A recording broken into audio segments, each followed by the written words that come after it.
Good news, PWD annual subsidy payout sa Buhangin District ning syudad gisugdan na.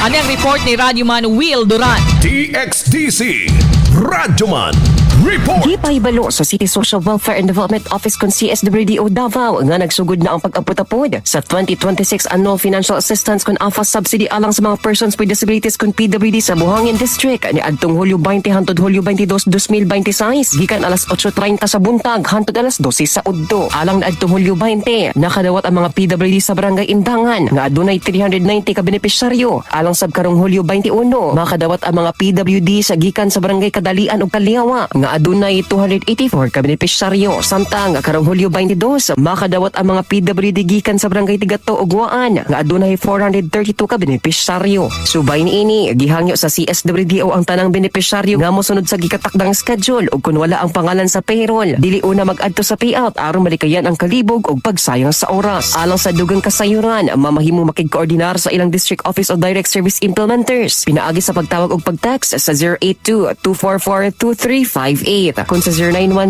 0910-678-4711. Mamahimo sab nga magpadala sa email pinaagi sa buhangin@davao.city@gmail.com. Kasama mo sa balita og serbisyo publiko.